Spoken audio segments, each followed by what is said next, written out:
बिस्मिल्लाहिर्रहमानिर्रहीम अल्लाहुम्मा सल्ली अला मुहम्मद व अला आलि मुहम्मद। मैं हूं जी मोहम्मद मदन इकबाल चट्टा एडवोकेट और आप देख रहे हैं मेरा यूट्यूब चैनल चट्टा लॉ एसोसिएट्स। मैं इस चैनल से सरकारी मुलाजमीन को उनके कवानीन एजुकेट करता हूं और साथ ही साथ उन्हें बाखबरी करता हूं। तो ख़ास तौर पर मेरी नज़र होती है ऑनरेबल सुप्रीम कोर्ट के फैसलों पर, जहाँ से सरकारी मुलाजमीन के जो फैसले होते हैं उनमें जो असूल वज़ा होते हैं, उनमें जो प्रेसिडेंट बनते हैं, उन प्रेसिडेंट्स का सरकारी मुलाजमीन को फ़ायदा होगा या नुकसान होगा, उसके मुतालिक मैं तमाम तर तफसीलात जो है वो लेकर आपकी खिदमत पे हाज़िर होता रहता हूँ। आज भी एक बड़ा अहम फैसला ऑनरेबल सुप्रीम कोर्ट ने दिया है, जिसमें एक बड़ा ही अनअटेंडेड एक मामला था और इसकी भेंट पता नहीं कितने सरकारी मुलाजमीन चढ़ चुके हैं। आज ऑनरेबल सुप्रीम कोर्ट ने उस नुक्ते को क्लियर कर दिया और उस पर ज़बरदस्त फैसला लिया है।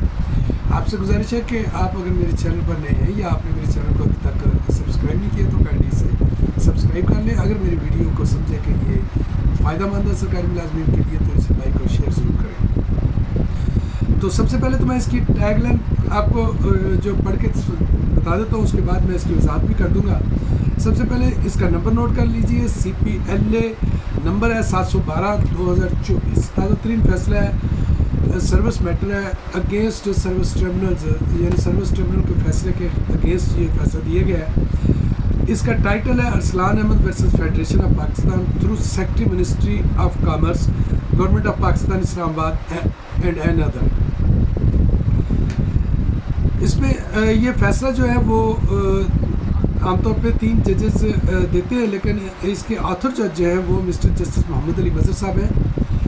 और इसकी सबसे पहले टैगलाइन जो है वो मुलाज़ा फरमा लीजिए। Rule 9 extraordinary leave of revised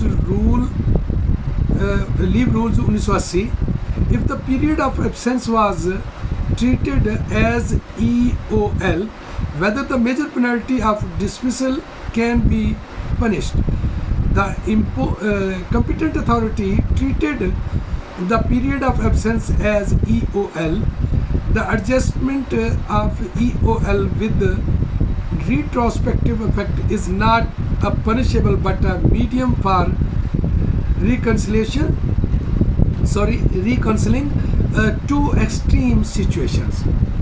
अब इसका जो मुख्तसर जो खुलासा है वो ये है कि अगर किसी सरकारी मुलाजिम को नौकरी से बर्खास्त कर दिया जाता है और उसकी जो बर्खास्तगी है इस बुनियाद पर की जाती है कि वो उस जो वो पीरियड है ड्यूटी का उस दौरान वो गैर हाज़िर था, यानी ड्यूटी से एब्सेंट था, तो उसकी अगर अकाउंट में यानी उसके लीव अकाउंट में अगर छुट्टी बाकी पड़ी है, यानी उसकी EOL जो है वो मौजूद है, तो फिर उसको मेजर पेनल्टी आप नहीं दे सकते, फिर उसकी वो छुट्टी जो है वो मंजूर की जाएगी। यानी उसको दूसरी सज़ाएं दी जा सकती हैं कि निगलिजेंस की और दूसरे जनाब उसने वो नौकरी के मामलात को नज़रअंदाज किया सो एंड सो, लेकिन उसको मेजर पेनल्टी जो रिमूवल फ्रॉम सर्विस की वो नहीं दी जा सकती उसके, क्योंकि अकाउंट में छुट्टी मौजूद थी और छुट्टी जो है एक सरकारी मुलाजिम का हक़ होता है और वो हक़ जो है उसे मिलना था।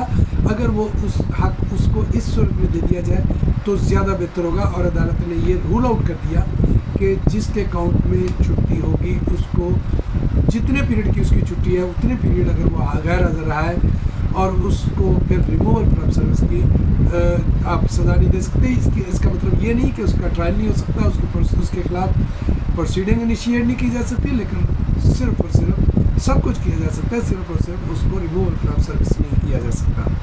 तो बड़ा अहम फैसला, बड़ा ज़बरदस्त फैसला है। अदालतें जो है अब वो मसाइल को समझती हैं और डीपली इसके जो कॉन्सिक्वेंसेस होते हैं वो उनकी बुनियाद पर उनको देखते हुए फैसले देती हैं कि सरकारी मुलाजिम को किन किन मुश्किलात का सामना होता है।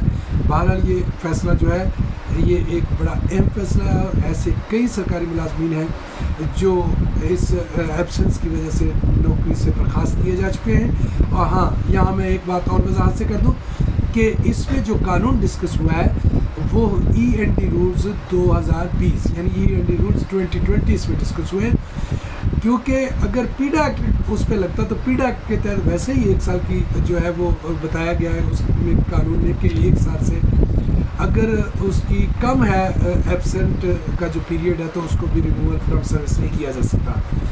تو اب تک اتنا ہی. اپنا بہت سارا خیال رکھیے گا. انشاءاللہ بہت جلد ملاقات ہوگی کسی نئے قانونی بیلاؤ کے ساتھ یا پھر کسی سرکاری ملازمین سے جڑی ہوئی کسی نئی خبر کے ساتھ. تب تک کے لیے مجھے اجازت دیجیے. اللہ تعالیٰ آپ کا اور میرا نگہبان. Thank you. اللہ